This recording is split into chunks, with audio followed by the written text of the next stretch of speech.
Ei pessoal, tudo bem? Hoje eu vou resenhar pra vocês um livro, uma categoria que vai ser inaugural aqui no canal, que vai ser a ficção científica, que é uma trilogia aí que eu terminei de ler há pouco tempo, e é o Duna, o grande Duna, né, do Frank Herbert. Eu fui lendo espaçado, assim, não terminei de ler um e fui ler logo a sequência, porque é um livro bem grandão aí, né, a trilogia, mais de 1000 páginas. Tem mais livros publicados aí, mas se eu vou continuar ou se eu não vou continuar, vocês assistem até o final que vocês vão descobrir as impressões que eu tive a respeito dos livros, separadamente, e um pouquinho o resumo da história. Eu vou resumir essa história do primeiro livro, né, do Duna, do primeiro aqui, porque tem um filme já. O filme, apesar dele narrar a metade do primeiro livro, tá? Ele acaba na metade desse daqui. Eu acho que muita gente já sabe, muita gente já assistiu, então não vale a pena aqui estar me atendo muito. Mas eu acho que o principal desse livro é falar um pouco, levantar as discussões que o Frank Herbert ele tenta trazer aqui, né? Então seriam os motivos pelos quais você poderia ler esse livro. E falar as minhas impressões aqui sobre os 3 livros, na questão de se vale a pena ler, para você entender um pouco e tirar suas próprias conclusões. Então, o primeiro livro, que é o Duna, ele vai tratar de um mundo muito parecido com o mundo imaginário de Star Wars, por exemplo. Então a gente vai ter aqui galáxias com vários planetas, a gente não tem mais uma Terra com vários países, né? A gente tem planetas aqui, que esses planetas têm administrações próprias, e a gente tem como países planetas que exploram e planetas que são explorados. E a gente tem aqui um planeta desértico, que é o planeta de Arrakis, que é esse planeta explorado, né? Então, o Arrakis ele vai ter todas as características de um planeta explorado, não só explorado na sua matéria-prima, mas também na exploração do seu povo, na exploração da natureza, na exploração religiosa, na exploração intelectual, na exploração econômica, então explorado em todos os sentidos. A gente vai ver aqui uma alusão que o Frank Herbert faz forte entre a questão da exploração que acontece entre esses planetas e um pouco do imperialismo que acontece até hoje, e aconteceu muito forte nessa época entre guerras aí que a gente viveu na história, em que a gente tinha exploração muito forte, ainda tem, tá? De países explorando países mais fracos, enfim, dividindo. E a gente tem aqui até essa questão da matéria-prima, que a gente vai ver um pouquinho, que é o foco da exploração nessa época, que a gente pode pensar um pouco em história, enfim, petróleo, recursos naturais que são escassos. Aqui a gente também tem um recurso natural que é explorado. Então, Arrakis é um planeta desértico, é o Duna, né, que vai se passar aqui a maior parte da história. O Arrakis está sendo explorado por um povo chamado os Harkonnen, que são de outro planeta, está explorando lá Arrakis há muito tempo. E a gente vai ter a substituição dos Harkonnen aqui por um outro governo, que vai ser o governo do Duque Leto agora, que vai vir aqui para Duna para substituir os Harkonnen e governar. O Duque Leto ele é de Caladan, ele é de um planeta que é o contrário de Duna, então ele não está acostumado com esse clima desértico, é cheio de água, rico em água. E o Duque Leto ele é pai do personagem principal aqui de Duna, que é o Paul Atreides, ou Paul Muad'Dib, e é esposo da Lady Jessica, que é outra personagem aqui. A Lady Jessica ela vai representar aqui um clã que é muito importante nesse livro para a formação do imaginário religioso e de um mito religioso que a gente tem aqui, que são as Bene Gesserit. As Bene Gesserit são um clã responsável por... elas plantam aqui em Arrakis elas plantam um mito religioso de que um dia chegaria aqui o libertador deles, que ia libertar eles da opressão e que viria esse salvador, que seria um salvador muito além do líder político, mas um salvador realmente em todos os sentidos, inclusive religioso, um deus realmente. Então, as Bene Gesserit plantam esse mito aqui em Arrakis, e esse povo vive como eles são frágeis também na questão de acreditar nesse mito e de ficar esperando realmente o salvador deles, que seria o Paul Muad'Dib. Então a gente vai acompanhar essa família do Duque Leto, que vai pra lá com boas intenções. Então o Duque Leto vai pra lá pra bem governar aquele povo, inclusive ele tenta fazer alianças ali, políticas, mas a Jessica, ela vem com esse lado religioso, de realmente de ludibriação, porque as Bene Gesserit são um clã que trabalham por interesses próprios. Aqui nesse livro, o que mais tem, se você quiser ler um livro de complô, de briga política, de engano, de traição, de enfim, é o que mais tem aqui. Então a gente vai ver o tempo todo aqui nos capítulos conspirações sendo formadas e um clã brigando com o outro, enfim. Eu nunca li Game of Thrones, também não tenho vontade de ler. Depois eu falo sobre isso algum dia, talvez. Mas eu sei que Game of Thrones é um livro que tem essas brigas assim, e que também o autor, ele tem essa mescla de personagens, né, que vão entrando e saindo. Então aqui em Duna tem muito essa briga também de clãs, enfim, essas conspirações políticas. E a gente vai acompanhar aqui a família do Paul, né, o Paul Muad'Dib indo, a Jessica e o Duque Leto pra ir lá governar Caladan. Eles não vão lá a troco de nada, porque os Harkonnen não querem sair de lá assim fácil. Por quê? Porque aqui em Duna existe a exploração, que é a matéria-prima que eu falei pra vocês, de uma substância chamada melange, que é a substância essencial para as viagens interplanetárias. As viagens interplanetárias só acontecem por conta da existência dessa substância, que é explorada em Duna. Então, por isso que Duna é um país, é um planeta que todo mundo quer ir para lá explorar, né? Os Harkonnen não vão sair de lá fácil assim, a troco de nada. E existe já uma conspiração para o Duque Leto ir para lá e ser morto.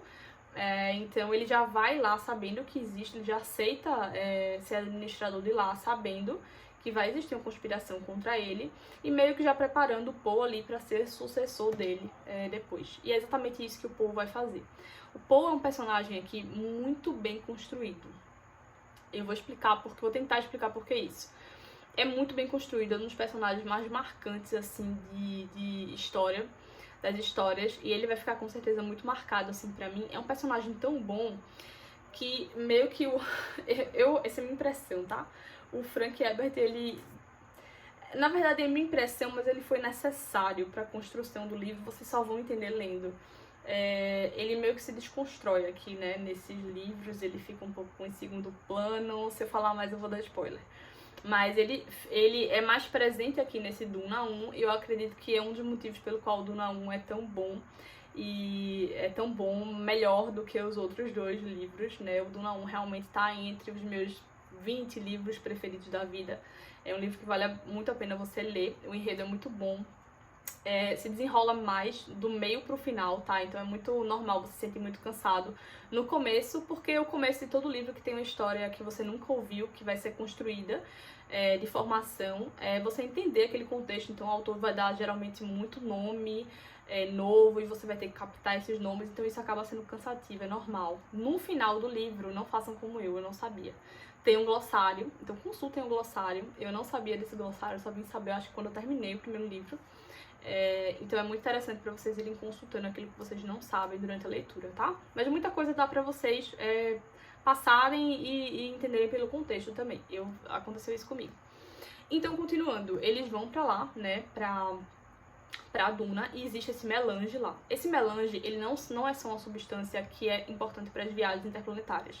Lembra que eu falei que o Paul, ele vai pra lá já sabendo que já plantaram essa lenda lá, e que ele seria tratado lá como o salvador da pátria deles, como um líder político religioso, como praticamente um deus, né? Para aquele povo, o Paul Muad'Dib, ele vai salvar aquele povo, enfim. E o Paul não quer isso, porque ele já começa a perceber que isso não é muito bom, né? Qualquer pessoa vai entender, qualquer pessoa que tem estudado história sabe que essa história de misturar a figura política, que é um trabalho como qualquer outro, que você tem que administrar, governar, enfim, com a figura religiosa de alguém que vai ser adorado, de que aquele povo vai esperar mais de você do que aquilo que você como ser humano consegue dar, né? Não é uma coisa que funciona, não é uma coisa que funciona ao longo da história, nunca funcionou, porque o ser humano, ele é falho e não pode ser deificado, né? Então o Paul vai pra lá já achando ruim essa história, sabendo que isso não vai dar muito certo, mas sem ter escolha, porque essa lenda já foi plantada. De fato, tudo vai acontecer para ele ser isso mesmo, a história vai se desenrolar para ele ser isso, e a gente vai ver a ascensão máxima dele aqui no Messias de Duna, que é justamente por isso que o nome é Messias de Duna, né? O Messias, que ele era tratado como Messias. O melange, como eu falei pra vocês, ele não era uma substância só para viagens interplanetárias. O Poe ele vai utilizar aqui o melange como uma substância capaz de levar ele à presciência. O que é a presciência? A presciência é o dom de prever o futuro, basicamente. Então, ele vai utilizar essa substância para ele conseguir prever o futuro e, de alguma forma, para conseguir não só prever o futuro só pelo prever, mas para conseguir sair daquela situação em que ele se colocou ali.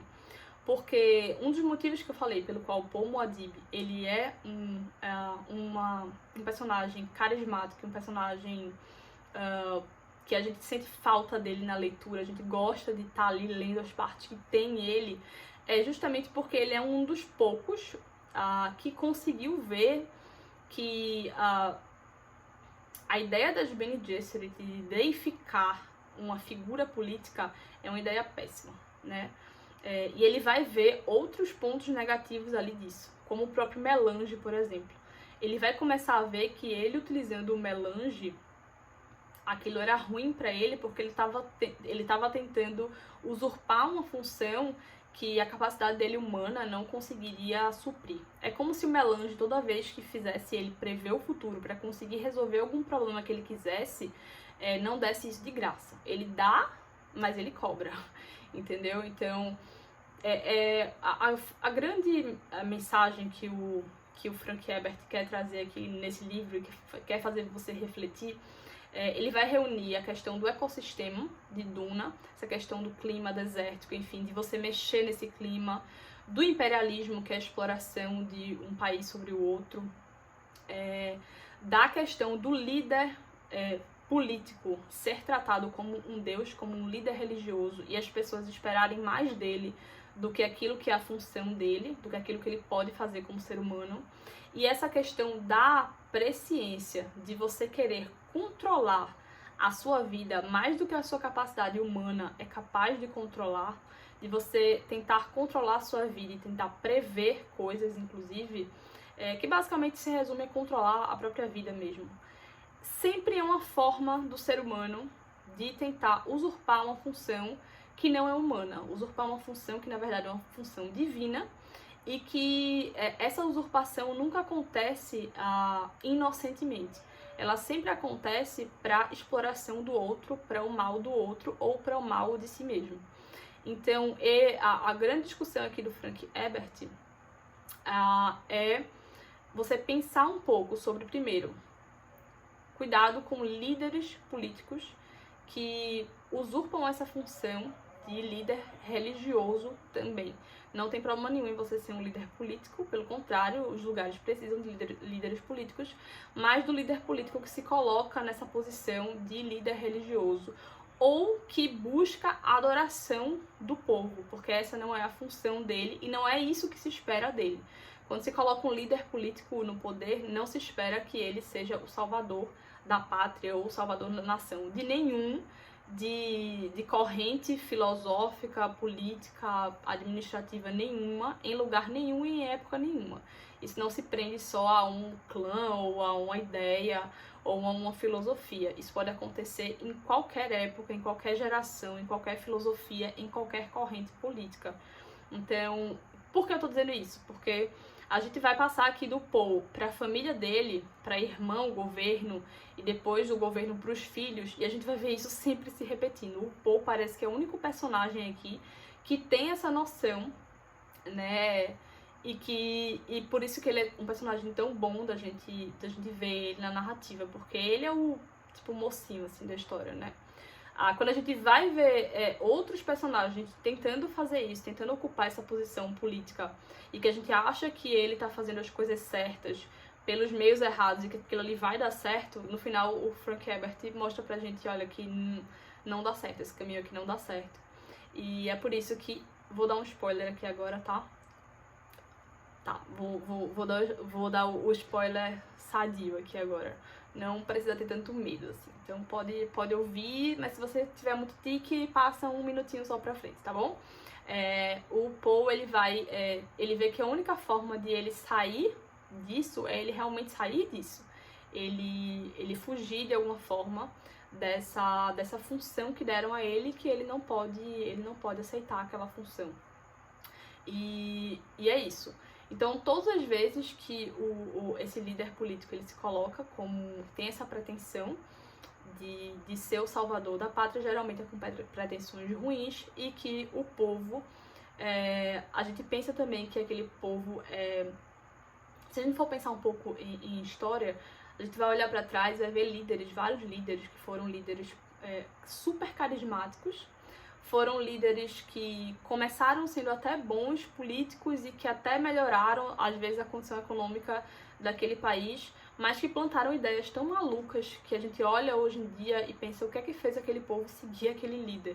E o que fez aquele povo seguir aquele líder começou com a idolatria, né? A idolatria pela idolatria.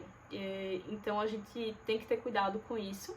E cuidado também com a questão que ele fala um pouco aqui do melange, né, dessa questão da presciência, que é outra forma que o Frank Herbert usa para mostrar pra gente que a usurpação da função divina pode não ser uma coisa boa, tanto que o Paul, os filhos do Paul, quando eles vão assumir no terceiro livro, eles tentam evitar ao máximo esse uso do melange, porque eles viram que o pai deles não se beneficiou com isso, com essa questão de tentar controlar o mundo prevendo o futuro, então controlar a nossa vida mais do que a gente consegue. Acredito que eu me fiz entender. Então, é mais essa usurpação mesmo da função, de uma função que não é nossa. Geralmente isso não acontece de forma inocente, né? Então, é isso que o Frank Herbert, ele levanta aqui. Fora a questão do ecossistema também, mas o ecossistema é algo que ele não fecha a discussão. Eu percebo que ele levanta várias vezes a discussão, e deixa meio que pra gente pensar um pouco sobre isso, mas essa questão do líder político e religioso, ela é mais presente aqui, ela é mais forte, né? E as três, querendo ou não, elas se interligam, você só vai entender direitinho quando você lê o livro. Eu tenho um tique, quando eu começo a ler um livro, eu não consigo, tipo assim, eu comprei uma trilogia, e eu gostei do primeiro livro, mas o segundo eu não gostei muito. Tava querendo deixar, mas enfim, eu comprei os três, eu tenho que ler os três. Eu não consigo deixar. Se você tiver tique, como eu, então leia os três, tá? Vale a pena ler os três, leia os três. Se não, se você for uma pessoa que, ai nossa, Duna é um livro muito, é um clássico e eu preciso ler e tal, mas eu não tô com tanto tempo, tô com outras leituras, leia só o primeiro. O primeiro, ele tá de bom tamanho. Você ler os três só vai fazer você ter essa sensação maior daquilo que eu já te falei, porque o Frank Herbert vai encerrar o ciclo dos personagens ali no terceiro livro e ele vai enfatizar mais essa questão que eu falei, vai enfatizar a falha desses líderes políticos por meio da continuação da família do Paul Atreides ali. Então ele só vai encerrar esse ciclo e meio que fincar essa mensagem. A impressão que dá é essa. Eu não gosto muito de livros que vão encerrando ciclos de personagens. Eu não sei se vocês vão entender o que eu tô dizendo, tô com medo de ser spoiler, mas acho que não, porque eu não tô falando quais personagens e nem em que momento, e vocês nem sabem quais são os personagens, talvez. Mas quem já leu vai saber. Não gosto muito de encerrar ciclos de personagens, parece que é uma... Eu sempre acho que tem uma forma mais criativa de dar um fim ao ciclo daqueles personagens, mas eu acredito que isso aqui foi importante no final para que o Frank Herbert conseguisse, com o fim desses personagens, mostrar que aquilo realmente que ele tá querendo, a mensagem que ele tá querendo passar é uma mensagem de, olha, esse caminho que se escolhe não é um caminho que dá certo, tanto para os líderes quanto para o povo que é liderado por esses líderes e por essas ideias.